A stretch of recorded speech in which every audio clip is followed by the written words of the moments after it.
Welcome to the Cuddle Soft Learning Library. Today we're going to do a segment on rag quilts. Rag quilts have been around for a long time. Usually in the beginning they were made from woven fabrics which frayed really well. Cotton and anything that was a looser weave were really popular. I've thought a lot about making rag quilts out of cuddle, and I've actually done some mixed with flannel, but they don't rag the same. And so I really hadn't thought too much about how cute they were. Well, I changed my mind. I've made the funnest rag quilt, and I'm going to show it to you first, and then we'll talk about how we're going to make it. This little quilt is made, it's 48 inches square, and it's based on 9-inch and 5 1/4-inch squares. The trouble with making a rag quilt is you do the front and the back at the same time, with the seams all to the front. Well, sewing through 4 layers of cuddle or minky is kind of a trick because it's pretty slick. So that was kind of the hold back, that I couldn't decide how we were going to make that work. Well, because I like to spray and fuse, and I'm gluing everything, I've been accused of being addicted to spray, and I probably am. But anyway, this is what I tried. So just as a quick example, let's try putting 2 fat quarters together. Now, I'm also pretty particular about the way the nap goes. And part of the reason is because I like the feel of the nap all going one direction. But the other reason is that if the nap is going towards you or up or down, that's the straight grain of the fabric, so it's straight or tight. If you're going across so that the nap would be going sideways, that's the stretch. And everybody knows that when you mix the stretch and the straight, it just doesn't work. It will always stretch out, and your seams are never, they just don't come out even. So if you put your fabrics careful so that they're, both of the naps are going down, the bottom one and the top one, and we've got right sides together with the nap going down on both of them. Then lay it out straight, just the way it is, and then fold it back halfway. Now you can see that I've already fused this side down. So this side, and that's how I did it, was I just folded it back, sprayed this side, and then put it tight. So now we're going to fold this side down, and I'm going to spray. And then we're going to just lay this back down. Now the great part of this spray is it is temporary. You can remove it if you have to. If you get a wrinkle or something, you can just lift it up and pull it back down. But it sticks pretty straight. All right, so now it's just like one piece.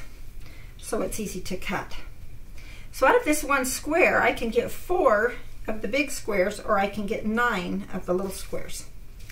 So here are my little squares that I've sewn. And you can see that they're just, they're two-sided. So the design, when I laid out the way I wanted my fabrics to look, I put all of my vine cuddle on the top, and then I put the solids on the back.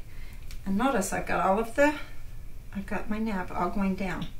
On my big squares, I have the floral on one side and the vine on the other. So now when I go to put it together, I know exactly what's going to be on the back and exactly what's going to be on the front. Now, to make things way easier, you know, obviously you can do a full strip. And so if you want to do a big piece, just because the spray is kind of awkward when you're doing a big one, I just get them exactly where I want and then fold this back. And then I do have a piece of freezer paper here, and I do like to keep it around the edges when I spray. And so then I could just spray this and then fold it down, and then fold this back and spray this. And you only have to spray one side of it. Either one of them works fine. And then put it back down. And then that gives you a bigger spot to cut your squares and both sides of your squares. So all right, so now that we've got our squares all cut, and here they are right here, let's go around to the sewing machine and I'll show you how to sew them. All right, we're ready to sew. Now notice that I've got both of my naps are going down, and when I look at the inside, both of the naps are going down. Now remember, on a rag quilt, the seams always go to the right side, and it's very confusing.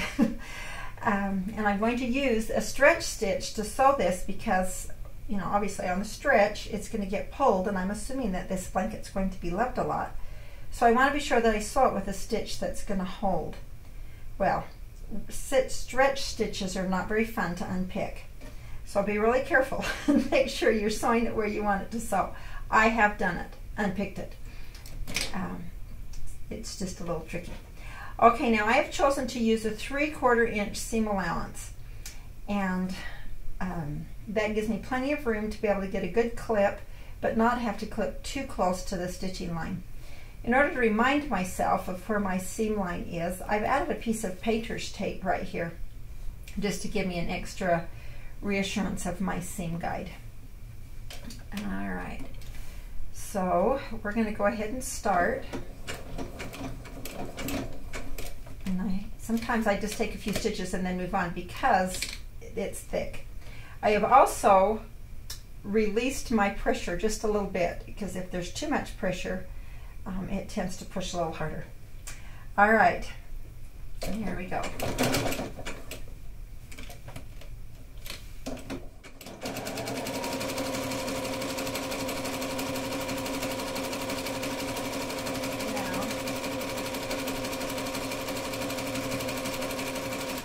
Now I'm also giving it just a little bit of help. You notice at the end I kind of push it just a little.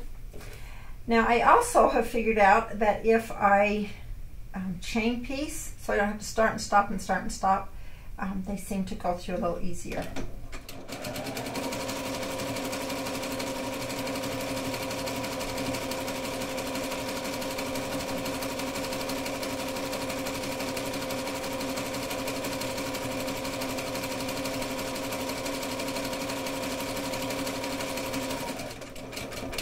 Now, I just want you to notice, and anytime you work with Minky, it's not going to be perfect, but notice for sewing with 4 layers, they came out pretty even, and I didn't even pin it, but they come out pretty slick.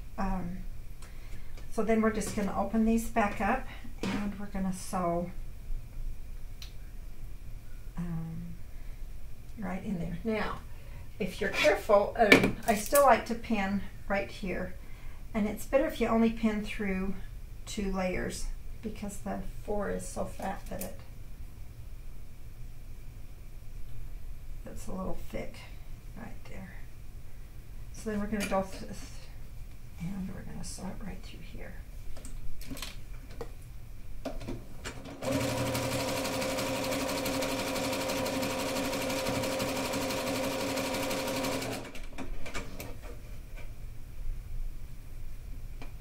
Now just be sure that you're always, you know, kind of watch your bottom, because I did not pin that seam open, I just pinned it right on the seam. So I'm kind of paying attention to where my seam is. As I start right here, I'm going to kind of give it a chance to make sure I got it really flat there. And then I kind of like these little scissors because they work like an awl or something. I just stick it into there, and it kind of just helps me push that through. And I do actually take those pins out because sometimes that's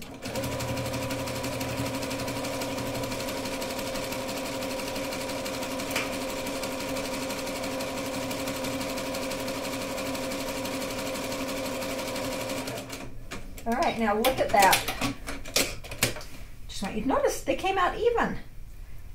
So there is my first little 4-patch block. All right, now as we sew all of our blocks together, how's that?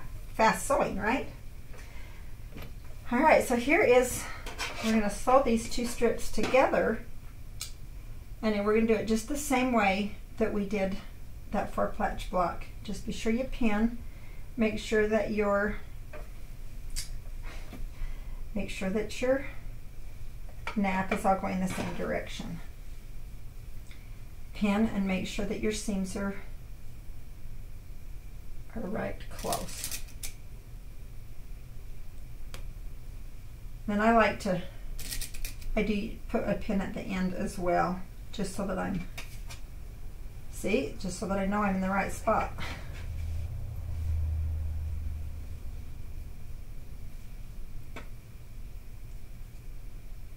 All right, and so if you've got your pins right here, because this is where you want to make sure. Now the way I've got these laid, you can see that I'm sewing with the stretch. And so it is important that you do have some pins in your, right there.